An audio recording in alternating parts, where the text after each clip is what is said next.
Anytime we buy something, it's always a good idea to check the product ratings. Last thing you want is a pair of yoga pants that are actually see-through, or an office app that pops up a patronising paperclip assistant every other minute. Yes, you remember these, don't you? So what if you're in the market for a good consultant? Are there online reviews that can help us with this?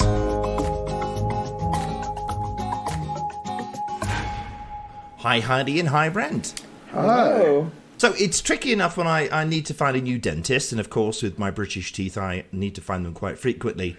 So how do you go about finding a good consultant? I do think a dentist is a good comparison because it's everyone's horror story to imagine having a bad dentist and you pay a lot for the pain. And that's kind of similar to getting a bad consultant.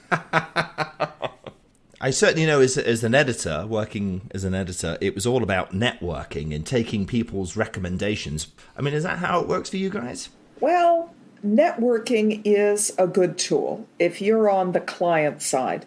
Talking to similar businesses who you've worked with is one way to find out who's in the market, who does good work. There's also the marketing perspective of, ooh, that's a big name. I want Mr. Big Name Consultant. You can go with that.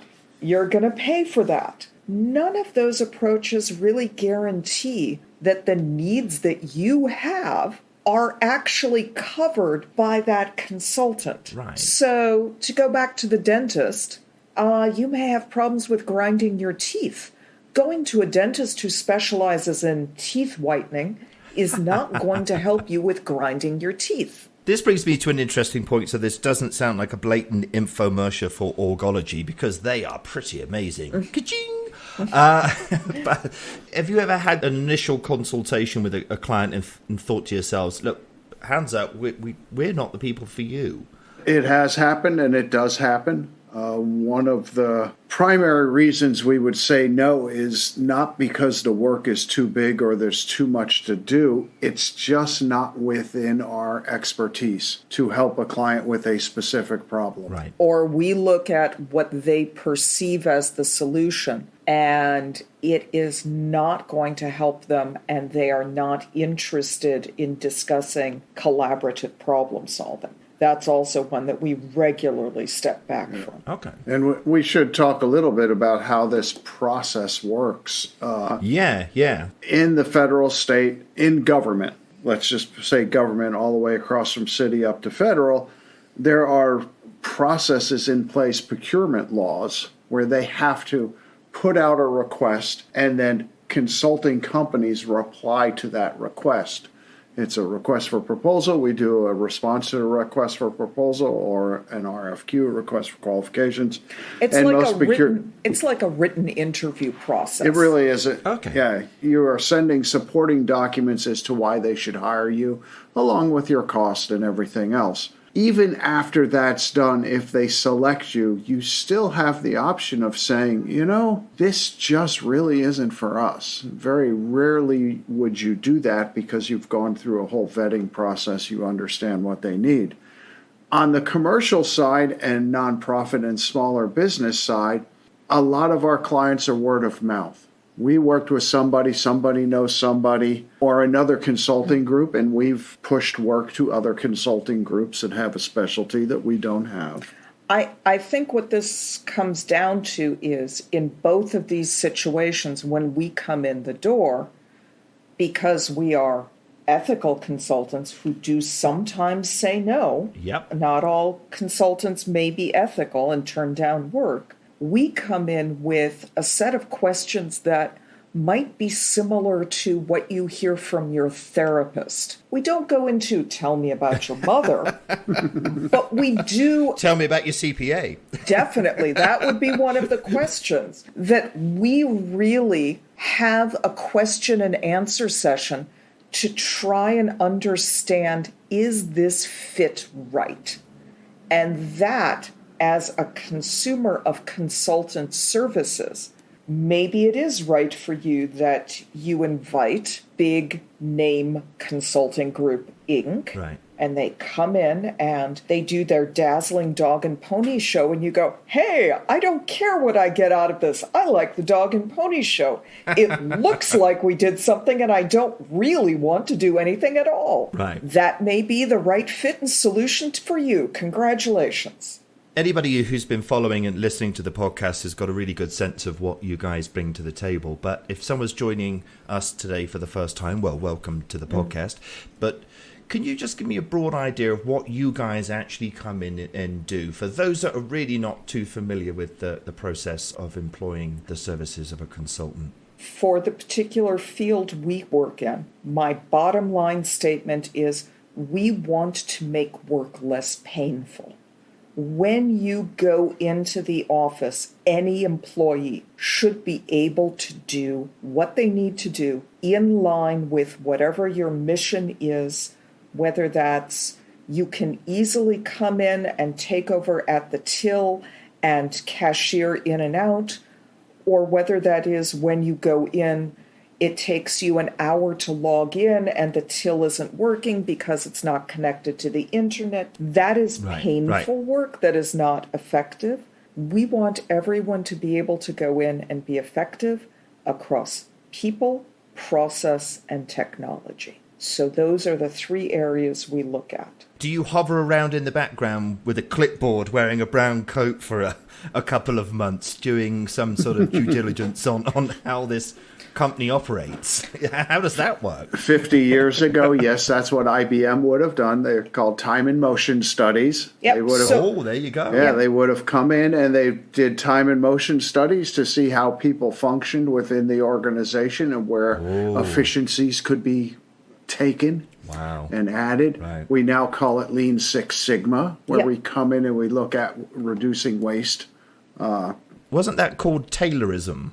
Taylorism or TQM, Total Quality Management. Yeah. Are you impressed I know about Taylorism? You remember your business classes. So that was basically where he would stick light bulbs on people's fingers. This is back in the days of Henry Ford. And take long exposure shots so that they could catch the motion of the hands doing tasks. Yeah. And then he would come up with ways of making that more efficient. Yeah, and look at that in a modern digital age, and that is still one of the questions that we're answering. Wow. And this is why I joke about your therapist and your dentist.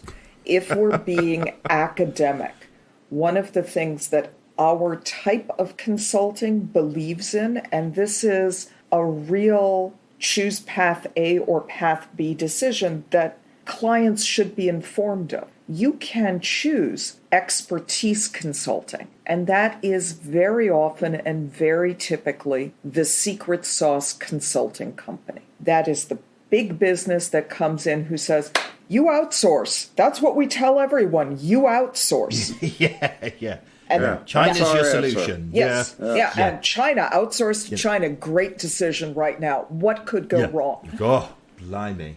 Yeah. I mean, and I know we've been quite jovial about the analogy here of the dentist and even with the therapist, but it is that sort of relationship, isn't it? I mean, you trust the dentist to diagnose the problem with your teeth.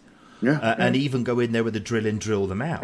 And you trust the therapist with your deepest, darkest emotions and everything, skeletons in the cupboard. So someone employing you has to have that trust in you, and they have to commit to the whole procedure for it to work. All the way from, and one of the things we do quite often early on is an analysis and a diagnosis with them. And that's where we differ from secret sauce consulting. And I think it's really important for clients to be clear, do they want to go through an analysis and a diagnosis and collaborative problem solving? Or are they looking for someone to come in and say, outsource? Outsource is the answer. Yeah. Right. And many consultants will just come in with an answer. This is the answer you need to know. Many organizations don't want that. They want to be part of the solution building. And so it really depends. And to not be an infomercial, I would say, personally, that is something that you need to know about your business. I can't direct you in one direction or another. I can say, we do analysis-based collaborative consulting, that's our choice. But if you are choosing a consulting therapist for yourself, a consultant to come in to trust, be aware of the universe that you're selecting them from. I like that title. I think you guys should use that, a consulting therapist, because that really is so accurate. That's exactly what you're doing. I am a consulting psychologist. It's actually a division of the APA. It's interesting also when you're looking at consultant, don't randomly pick a consultant because there are mattress consultants. Right. There are car consultants. There are construction consultants. You might want to, if you're Googling consultant, make sure you're Googling with some very specific requirements and needs. Yeah. Don't just type in consultant because just like type in coach and you'll get life coaches, you'll get career coaches, you'll get chakra coaches. Soccer coaches, and you'll actually get professional coaches much like us in Org-ology employees. So there is a difference between consultants, there's a difference between coaches, so be careful what you look for and then ask a lot of questions because it's your money and it's your organization. And it's your trust. Yeah, and if your business has got that toothache, you need to go and see the dentist. Yes, that too. You do. Well, thank you very much. And what have we got to look forward to next week then? We are going to talk about radical transparency. Do you really know what that means? And are you comfortable with it? Well, I'm not clear on that one. So you'll enlighten me in next week's episode. Thank you so much. Thank you. All right, we'll talk soon.